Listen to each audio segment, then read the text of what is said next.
The clerk will take a silent roll call, but I don't believe we have quorum.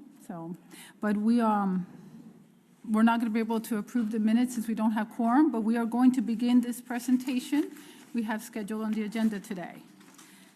The first item on the agenda is a presentation on the school funding formula presented by Amy Willard, the Executive Director of the Office of Finance of the West Virginia Board of Education. Amy, if you don't mind, I will administer the oath. Do you solemnly swear to tell the whole truth and nothing but the truth, so help you God? I do. Thank you. All right, thank you, Senator Rucker. Members of the committee, I'm excited to have this opportunity to give you kind of a history of the state aid funding formula, or the public school support plan. The funding formula in West Virginia is considered a basic 7-step program with other allowances added in, but you'll quickly see as I go through this presentation that there are many more steps than just the 7 main ones. Just kind of as an overview here at the beginning, step 1 is the allowance for professional educators. Step 2 is the allowance for service personnel. Step 3 is the allowance for fixed charges or employee benefits. Step 4 is for student transportation. Step 5 is for professional student support personnel, which are counselors and nurses. Step 6 is for other current expense, substitute employees, and faculty senates. Step 7, there are 4 sub-steps. Step 7A, the improvement of instructional programs. 7B, 21st century technology systems. Step 7C for advanced placement. A new step this year, 7D, for teacher and leader induction. And you add up those steps and you arrive at the total basic foundation allowance. From that, there is an adjustment for local share, which we will discuss in detail later. There's a step 9A, which is an adjustment for taxes not collected and payments in lieu of taxes. And then you arrive at step 10, which is the state aid allowance, or the amount of funding that the state is going to provide. When we prepare the calculations for the state aid funding formula, we use a lot of information that we collect from the districts. We use certified student enrollment data that is collected as of October 1st each year. We use a certified list of personnel data that is also as of October 1st, and the districts report to us every employee that has a 200-day or greater contract in their county, their education level, their years of experience, and we use that data in the salary allowance steps. We also collect transportation data regarding the bus fleet and mileage of the school buses.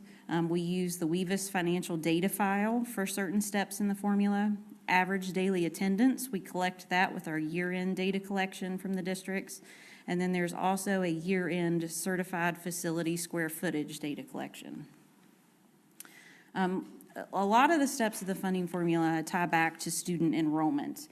State aid funding is based on a full-time equivalency, or FTE, enrollment instead of head count. And that FTE is adjusted for certified adults, which are adults in secondary programs who are not charged tuition for being in those courses. There's an adjustment for districts with less than 1,400 students. And then there's one situation in the state where there are jointly established schools where the sending school provides the transportation. That's an agreement between Gilmer and Lewis County, and there's a slight adjustment to their enrollment for providing that transportation. For the districts with less than 1,400 students in enrollment, not all of the districts are brought up to that 1,400 level.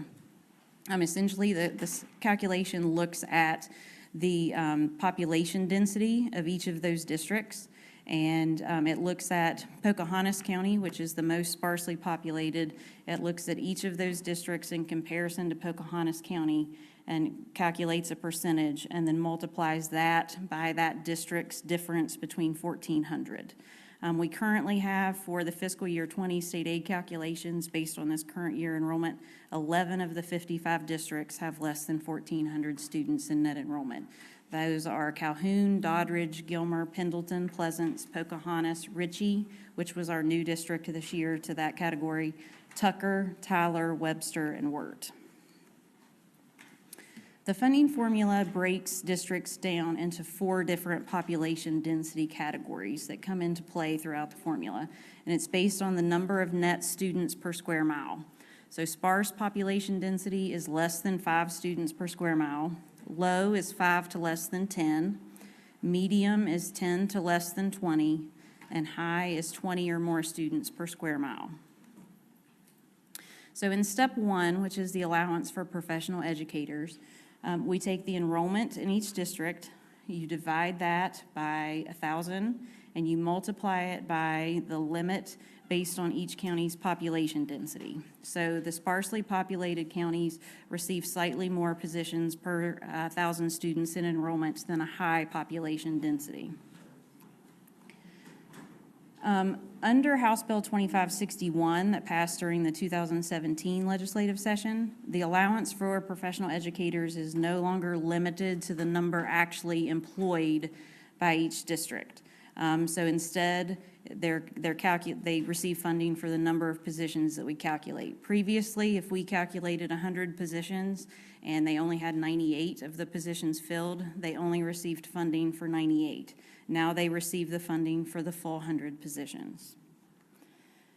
The funding that each county receives is based on the years of experience and the educational attainment of the actual staff employed. So when we get that certified list data, we see where everybody falls on the pay scale, and their funding is based on the staff actually employed in the county. The funding formula covers the state minimum basic salary for teachers. It covers the state equity amount, which is an amount that's paid to equalize the teacher salaries among all 55 school districts. It pays for the state principals increment. And then there are various bonuses in statute. Classroom teachers with more than 20 years of experience receive a $600 annual bonus. And then there's national certification bonuses of $2,500 and $3,500, depending on who that national certification is through. Of the professional educator positions that are funded, the funding formula requires that a certain number of those positions be considered professional instructional personnel. So positions that have a direct instructional relationship with students. So that covers classroom teachers, librarians, attendance directors, and school psychologists. If a county does not maintain the PI ratio that is required under the funding formula, they are penalized for the number of positions that they drop below what they would be required. And then that penalty, that number of positions, we use the average state-funded salary from that county to determine the amount of the penalty for that position.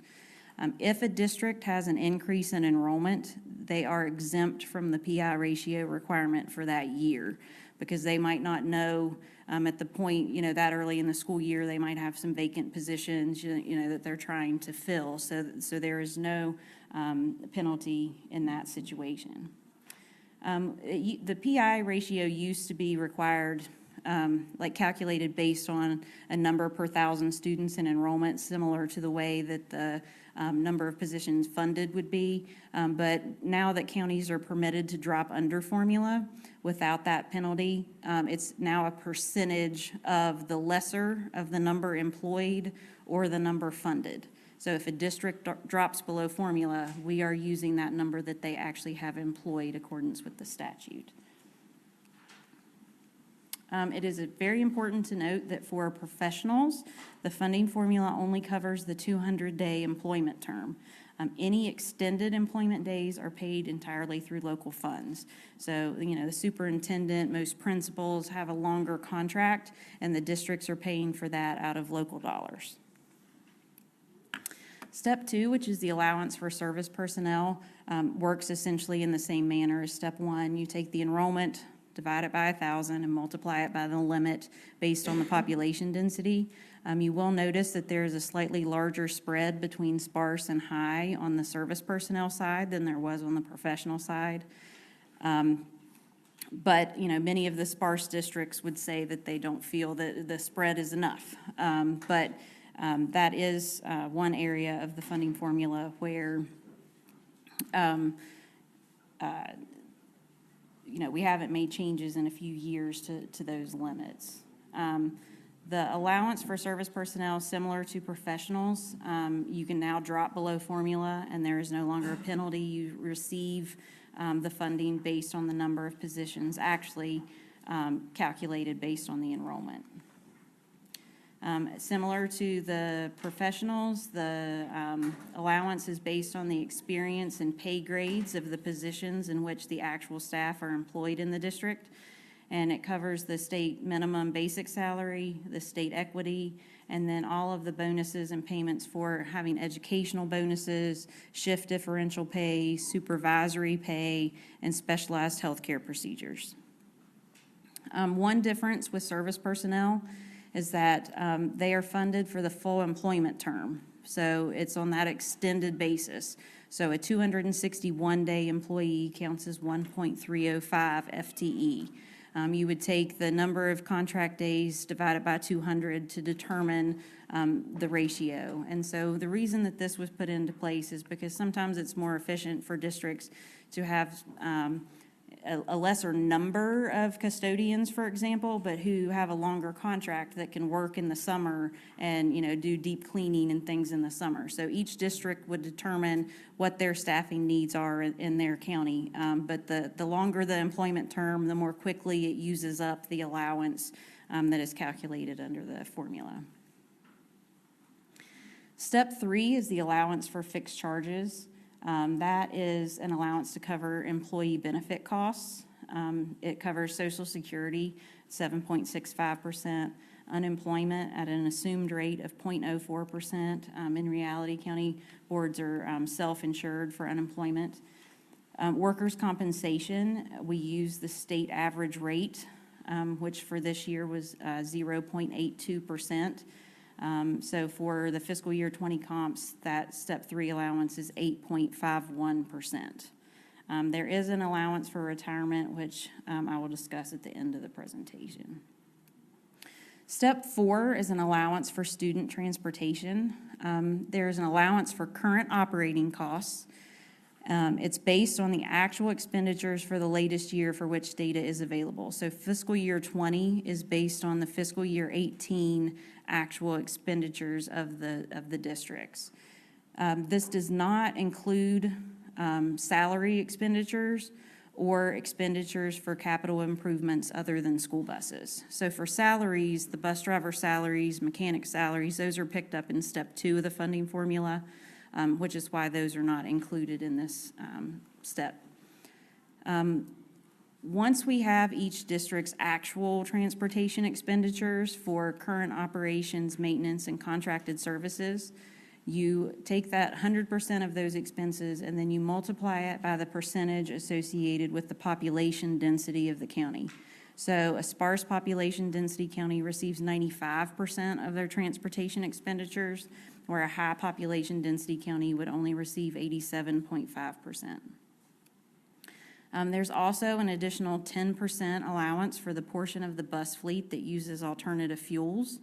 That is now defined as propane and compressed natural gas. We used to have biodiesel was considered an alternative fuel, but the legislature changed that 4 or 5 years ago, and that was phased out. There's also an additional 10% allowance for transporting students to and from multi-county vocational centers based on the mileage that they are driving to that facility, and that impacts 20 districts across the state. Step 4 also includes 100% of the insurance premiums for insuring the school bus fleet. Then it also has a step for the current replacement value of the bus fleet. It's 8.33%, which is a 12-year bus replacement cycle. As I mentioned earlier that we collect data on the bus fleet for every district. We've learned how many passengers it'll hold, what type of bus it is the engine in the front or the back, and then the State Department receives bids from the different bus vendors, and then we match up those bids with the type of bus that each county has to determine how much it would cost to replace that bus in each district. We add that amount up for the district, and then we divide it by the 12 to get to the amount of the replacement cycle. There is an adjustment for if a district gets to 180,000 miles before the 12 years, the rest of the funds are paid out early once they would reach that assumed mileage limit of 180,000 miles. There's also a component for funding for additional buses for districts with increased enrollment, which of course this year there were very few districts that were eligible for those funds. There is a requirement that to be eligible for the state funds, that the districts have to have applied for federal funding for additional buses. And so, we actually require the districts to show proof that they have applied for those federal funds. There's also a step in step 4 for basically transportation in lieu. That is a situation where a county is paying a parent to provide transportation for the student. Perhaps the bus doesn't have a place to turn around out the road where they live, or it's a special education student that has unique transportation needs. That is based on the state average rate for the number of students that are provided. Every district provides a different amount of funds to those parents for transporting those students. So once we have all of those sub-steps of step 4, they are added up to determine the county's allowance, but then we have to compare that to a limit. So we take the state total allowance, divide it by the total state mileage that was driven on the school buses, to determine what the allowance per mile would be. Then we have to determine what 1/3 above that allowance would be. Multiply that by the number of miles traveled in each district to determine the maximum amount of funding that a district could receive for transportation. When we are doing that comparison, we do exclude the allowance for additional buses, since that's extra funds for having an increase in enrollment. It does happen from time to time that we have a district that exceeds the allowance or the max, and we have to bring them down to that maximum rate. And we've actually had that happen in fiscal year 20. I believe it's Logan County that we've had to cap out at the maximum amount because their allowance would calculate more than above that 1/3 limit. Under House Bill 2561 that passed during the 2017 legislative session, additional flexibility was granted by the legislature for the use of bus replacement funds. Previously, they could only be used to purchase buses or certain accessories for school buses.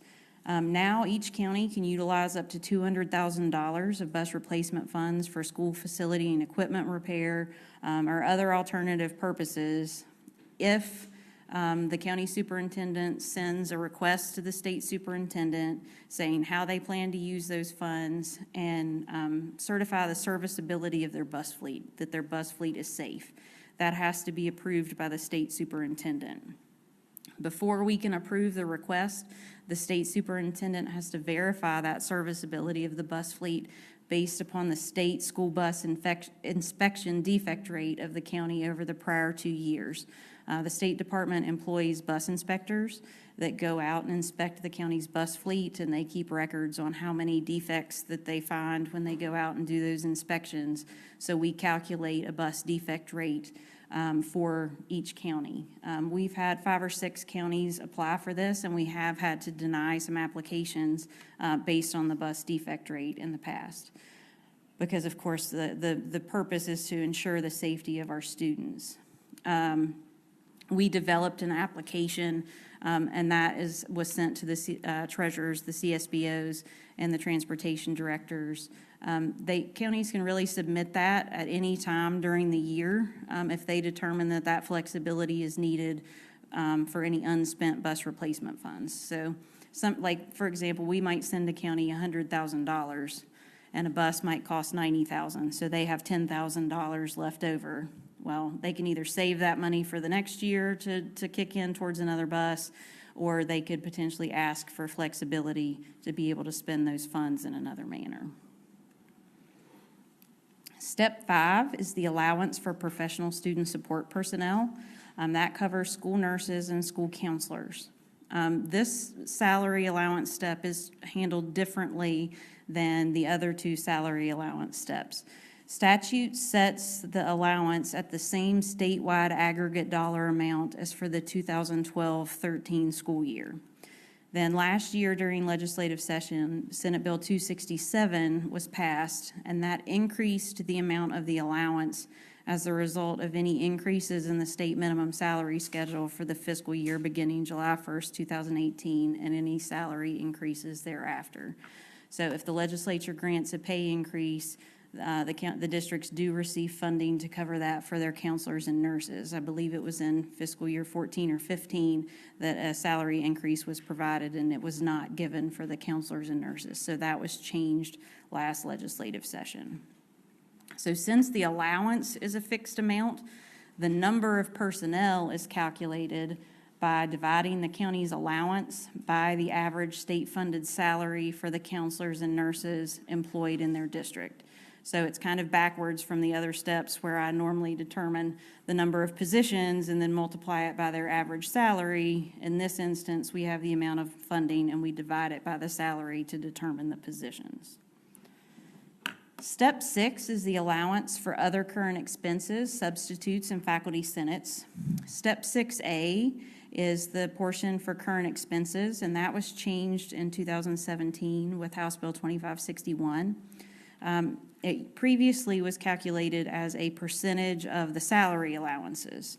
Now it is based on actual operations and maintenance expenditures reported by the districts. Those total expenditures are divided by the total reported square footage of the school buildings in each county to determine a state average expenditure per square foot for operations and maintenance. When we look at the expenditure data, we exclude salary and benefit-related expenses since they are covered under other steps of the formula. And then any expenditures in special revenue funds are excluded. Like, for example, if a county had an SBA grant to perform some maintenance, we don't then want to also pick that up in the funding formula and give them funding twice. Then we also take the total square footage for the school buildings and divide that by the total net enrollment to calculate a state average square footage per student. Then we take each county's net enrollment, multiply that by the state average expenditures per square foot and the state average square foot per student. Once we have that total, that amount is multiplied by 70.25% to determine the Step 6A allowance for each district. For county boards that participate in a multi-county vocational center, the Step 6A allowance is prorated among the participating counties by adjusting the net enrollment up for the number of students that are enrolled at the MCVC. For the non-fiscal agent county boards, the net enrollment is decreased, and for the fiscal agent, it is increased to make sure that the funding goes to the fiscal agent for the multi-county vocational center. Step 6 also has an allowance for substitute costs, Step 6B and C, and those are 2.5% of Steps 1, 2, and 5, and those are allocated among the districts based on the number of personnel allowed in each district. Step 6D is the faculty senate allowance. That is $200 per professional instructional personnel and professional student support personnel employed in the districts. Step 7A is the allowance for the improvement of instructional programs. The appropriation is based on the amount appropriated in the previous year plus 10% of the growth in local share. So we'll talk about how local share is calculated shortly, but if there is growth in a particular year, 10% of that is added to the previous year appropriation for Step 7A. If there is no growth in local share, the appropriation remains the same amount as the previous year. Once we have the statewide appropriation for Step 7A, it's allocated among the districts based on the following. There's a $150,000 base amount sent to each district, and then any remaining funds are allocated based on the average of each district's net enrollment and their average daily attendance. So the attendance of the students does come into play and could impact a county's funding.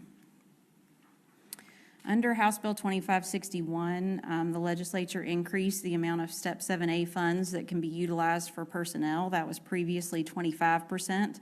Now districts can use up to 50% of the funds for personnel. And now a provision was added to allow up to 25% of the Step 7A allocation to be basically used for alternative purposes if needed by the county. If they do need to use the funds for alternative purposes, they have to include that and justify that usage in their Step 7A plan that is submitted to the state. Step 7B is the allowance for 21st century technology systems. The appropriation is based on the amount appropriated in the previous year plus 20% of the growth in local share. And the allocation methodology is similar. There's a $30,000 base amount that goes to each county board, and then any balance of the funding is distributed based on that average of their net enrollment and their average daily attendance. A provision was added that specifically allows Step 7B funds to be used for the employment of technology systems specialists or TSS positions. Those are not normally eligible positions under the state aid funding formula. Really, you could use up to 100% of the funds for the employment of those TSS positions if a county desired to do so. The amount of the Step 7B allocation used for the employment of TSS does have to be included and justified in the county's technology learning plan. A provision was also added by the legislature to allow up to 50% of the Step 7B allocation to be utilized in any school year for school facility and equipment repair or other alternative purposes. But again, they have to justify and include that in their technology learning plan. Step 7C is the allowance for advanced placement.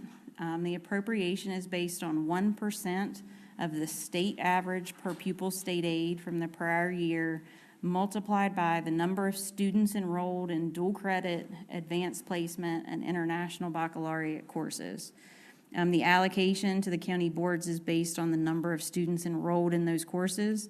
It is an unduplicated count, so each student only counts one time, no matter how many advanced courses they take. So if they take 4 AP courses, they count one time in the funding formula for that step. New for fiscal year 20 is Step 7D, which is the allowance for teacher and leader induction. House Bill 4619 passed during the 2018 legislative session for the purpose of supporting county-level implementation of comprehensive systems for teacher and leader induction and professional growth. Up through the 2018-19 school year, the legislature made separate line item appropriations for teacher and principal mentors. The Step 7D funding is calculated as the amount appropriated for this purpose in the immediately preceding school year. So for this initial year, it's the amounts appropriated for those mentor line items in 18-19, plus 20% of the growth in the local share amount under PSSP. The amount is allocated to the county boards of education in a manner established by the state board. This is the one area of the funding formula that the legislature did not specify how the funds would be allocated. They left that up to the state board to determine how those funds would flow. So the state board created Policy 5500, actually added it to an existing Policy 5500. But the legislature did say what factors that they wanted the state board to consider. They wanted us to consider the number of full-time equivalent teachers employed by the county with 0 years of experience. So for this initial year, that was 60% of the weight. The total number of full-time equivalent teachers employed by the county with 1, 2, or 3 years of experience, 25%.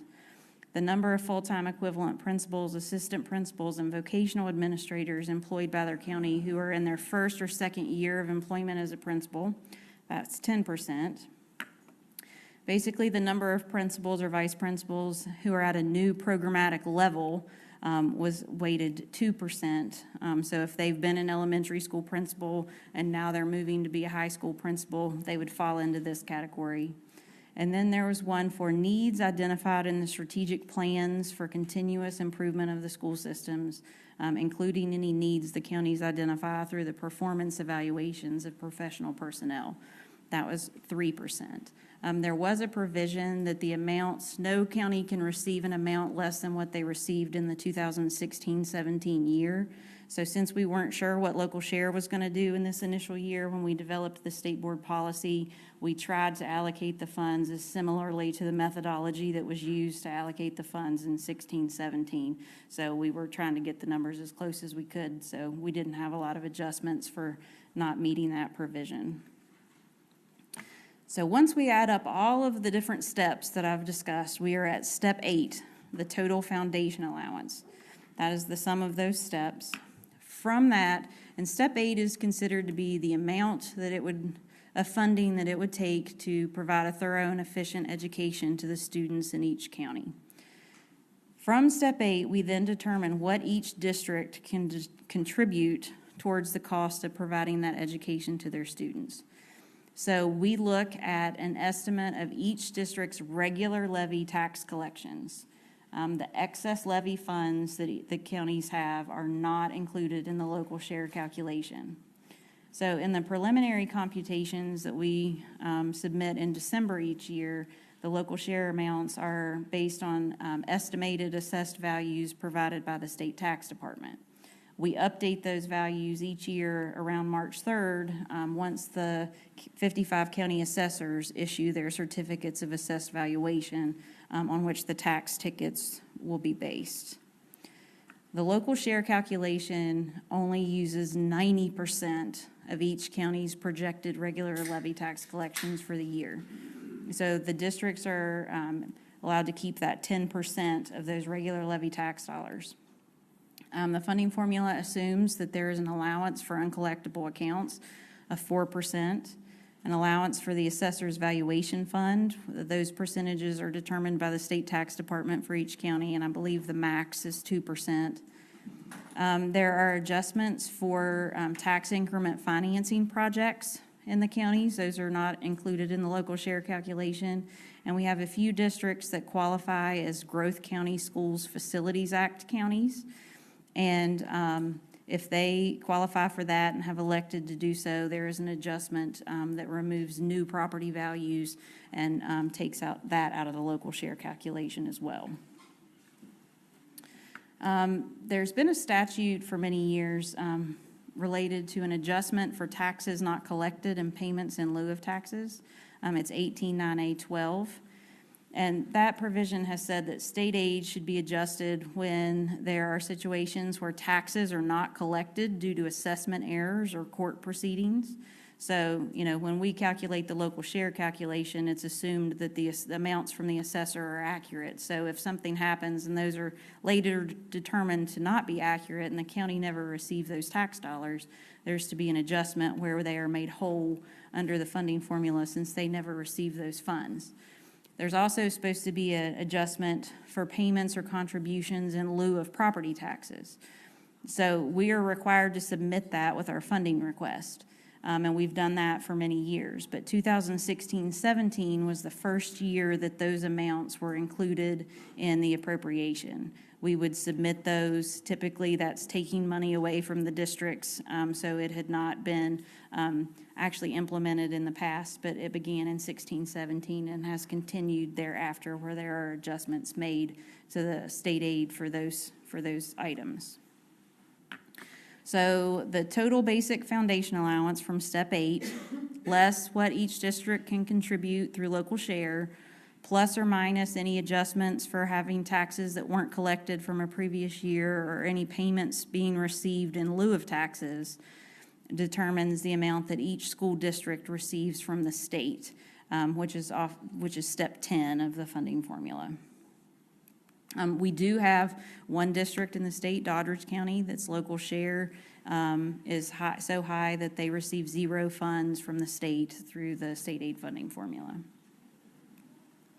In addition to the basic steps of the funding formula, there's also a retirement allowance. The current portion of the retirement allowance is based on the average contribution rate of each district for their employees, because there are multiple retirement plans, some with an employer contribution rate in the old plan of 15%. The newer plans, the employer contribution rate is 7.5%. So it looks at what that average rate is for each county based on the staff employed. And then it's multiplied by the salary allowance under steps 1, 2, and 5. It considers the equity amounts that are being appropriated, and then the county supplements that the counties are paying that are equal to the amount of equity. So that's the current retirement allowance for each district to cover staff currently employed and funded through the funding formula. Then there is an additional amount that's funded each year. That's the amount required to liquidate the unfunded retirement liability of the teacher's retirement system by the year 2034. So CPRB's actuaries determine that amount of funding each year. Then there's an allowance for PEIA funds. It's based on an average premium rate for all county board employees multiplied by the number of professional and service personnel that are allowed under the funding formula. For 2019-20, the average allowance rate for PEIA was estimated to be approximately $7,400 a year per employee. There are also some additional allowances under the funding formula. There's an allowance for county transfers. So in a situation, we have one upcoming where Valley High School in Fayette County will be closing, and many of those students will be attending Riverside High School in Kanawha County. There's a provision where, the funding formula is based on this year's enrollment. So Fayette County will receive the state aid for those students for next year because they're attending Fayette County this year. Fayette County will then pay the funds to Kanawha County because Kanawha County will be educating those students next year. But then there's a mechanism for the first few years after this agreement for the legislature to provide some additional funds to Fayette County for an administrative efficiency factor. There's an allowance for increased enrollment. So every year we have some districts that have an increase in enrollment, and since the funding formula for fiscal year 20 is based on the number of students they have enrolled in fiscal year 19, once we get their actual enrollment count in fiscal year 20, they have that increase in their enrollment, and that's multiplied by their state aid per pupil amount, and to determine some additional funds that they will have to operate next year to accommodate that growth in their students. There's also an allowance for extraordinary sustained enrollment growth. It's very rare that a district is able to meet the requirements for that. Even as much as Berkeley County has grown over the past years, they're not quite at the percentage increase that's required to receive those funds. There's an allowance for alternative education programs or safe schools. That is $18 per pupil based on each county's net enrollment. Then there's an allowance for limited English proficiency students. I believe that's approximately $100,000 or a little less each year that's allocated to districts for those English language learners.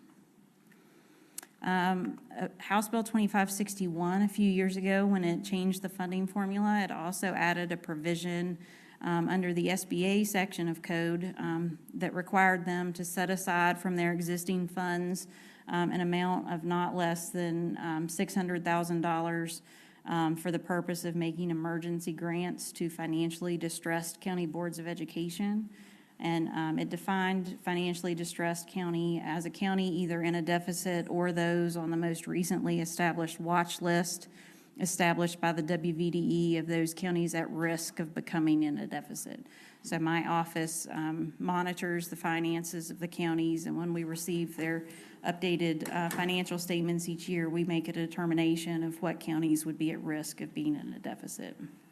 And so that is one area where I think we've had our first county apply for and receive assistance under that. Calhoun County received some assistance this year from this new provision that was added a few years ago.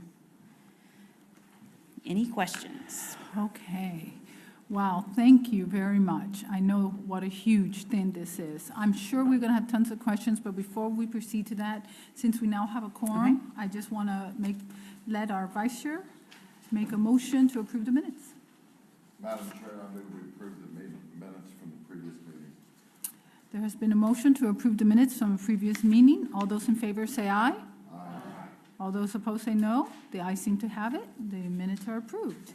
Okay, we are going to now go to questions, and thank you very much for your presentation. The senior senator from the 5th. Thank you, Madam Chairman. In terms of the payment in lieu of taxes, how many counties have those?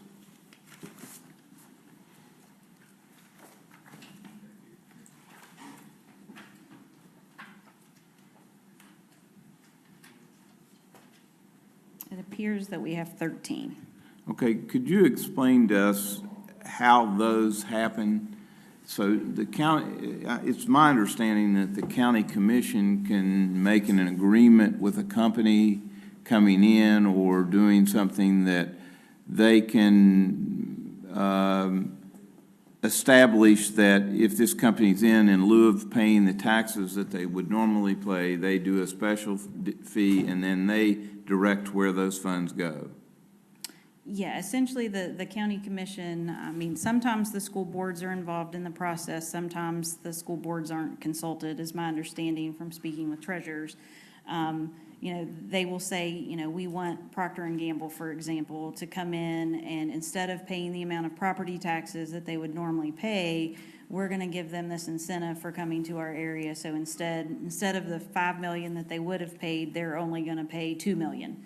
And so normally under local share, those funds would have been captured and reduced from, you know, the amount of funding that the districts would have received in state aid. So now we're just, that statute captures that payment in lieu of taxes and uses it, you know, to reduce the state aid instead. And I don't know if the agreements, typically they follow, is my understanding, like the portion of what the tax receipts would have been. So if the county would have normally received, you know, 60% of the regular proceeds of the taxes, had they been taxed fully, then they would typically get 60% of the payment in lieu.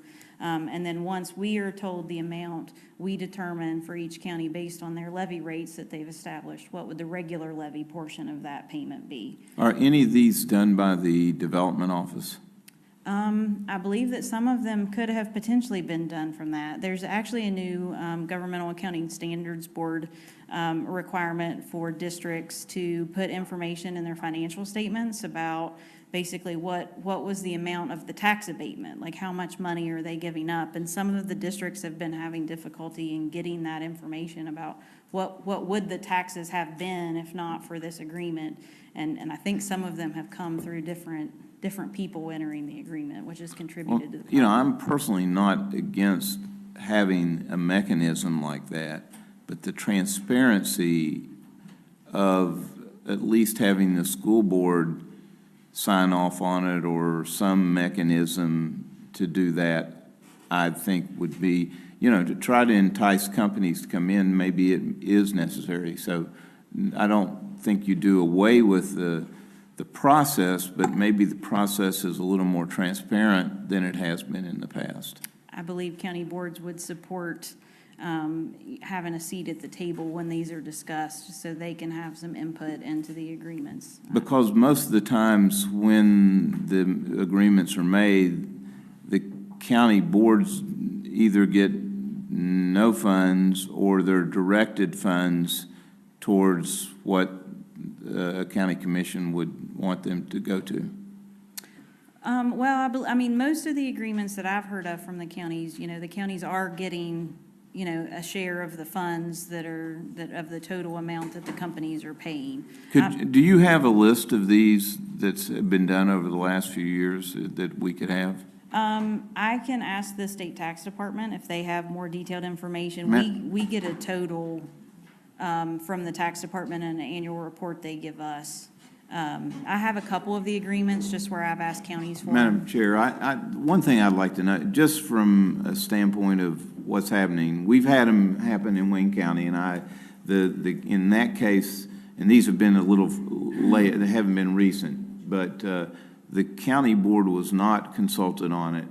But I think that at least they should be, but we should at least have some record of what's going on in these kind of cases, just to know. I'm not saying I'm against the practice. What I'm saying is, I'd like to have a little bit more transparency, because sometimes to entice a company to come in, you may need to do this.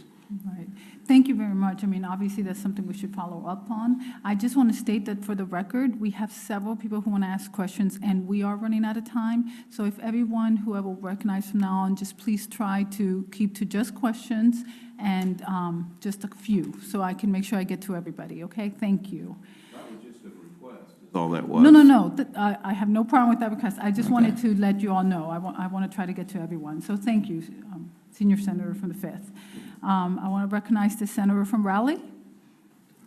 Thank you, Madam Chair. I have two questions for you. The certification for student enrollment data, what is the process of that? Well, the data is collected as of October 1st. Our technology office handles the process, but essentially the counties report all the students that were enrolled in their school system on October 1st, the head count and the FTE of those students. There's a process where the school principal certifies the data, and then it rolls up to where the superintendent in the county certifies the data. Then it comes to the State Department. There are edit checks along the way where it's telling the districts, we think you have a problem with this particular student. And then there's an appeals process if a county later discovers that they had an error in what they submitted. Okay. The number of students, the actual number, are non-public school students included in that number? No, it only includes the students who are enrolled in the public schools. Is that part of the certification that they sign off on that they are not included? The reason I'm asking is I have firsthand information Okay. that counties are requiring the numbers of private school students, and for no other reason that I can imagine other than perhaps including them for more money in the school funding formula. I don't have any proof, but I do know that they are requiring numbers, and I don't know why else they would be requiring numbers. It is very common for us as the State Department to receive data requests for the number of students who are attending private schools or who are homeschooled. And so the counties collect that data for us. So like Kanawha County, for example, would contact all of the private schools in Kanawha County and say, how many private school students do you have? The student enrollment data that we receive is down to the student level, student ID, student names. From the private schools, they're just saying, Charleston Catholic, how many kids do you have attending your school? To my knowledge, they are not collecting student level information, so they are not being picked up in our counts. Okay, I think so you it's can more just for differentiate. informational. Yes. Okay, I Yes. assume that was accurate. Second question is this about transportation. Isn't there a statute that requires reimbursement? There was for special situations that you indicated on page 12, that there's special allowances for reimbursing parents who do not use the public school transportation. Yeah, I don't know if that's in statute or in policy. The statute, the funding formula statute says that, there's an allowance for that, which would imply that, they're allowed to do that. But I don't know if it's governed elsewhere in statute or if there's a policy. But there is a requirement that districts are only required to provide transportation if the student lives, I believe it's more than 2 miles away from the school. I believe most of them do. Like my children are almost in sight of our school, and they could ride the bus if I chose to, just for traffic flow purposes. They do that, but so there may be some circumstances where a county would not be required to reimburse a parent. Are there some counties that send out a stipend to non-public school families attached to a reimbursement for transportation? Are you aware of that occurring? I believe that there have been some cases in the past where.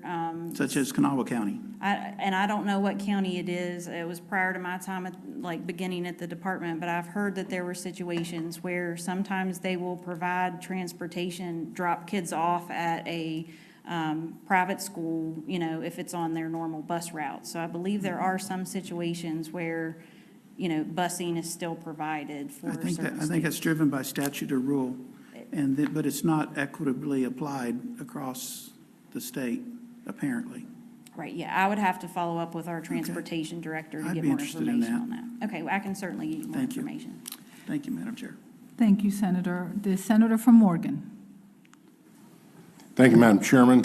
Amy, great presentation. Let me say, just, I think on behalf of all of us, I marvel at your command of the nuances of this extraordinarily complex formula that's built into code and policy every time I hear you doing these presentations. Thank you. Question, we've been provided with handouts that show for the 2020 budget year.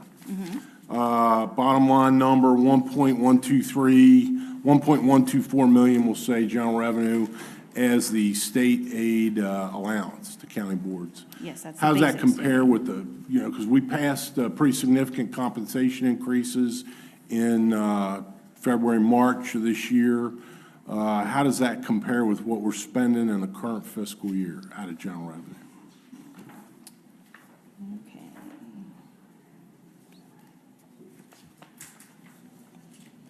Okay, so the basic state aid line, so that particular line in our budget presentation, which we'll be doing for Senate Finance after this, last year, that number would have equated to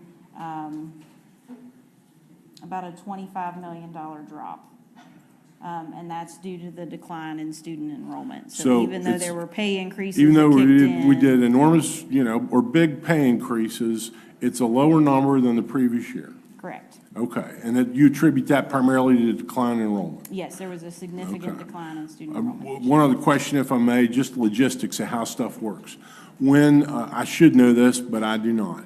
When the employer share of PEIA gets paid, does that go directly from the State Department to PEIA, or do you actually send the money out to the county boards and then they send it back to the PEIA?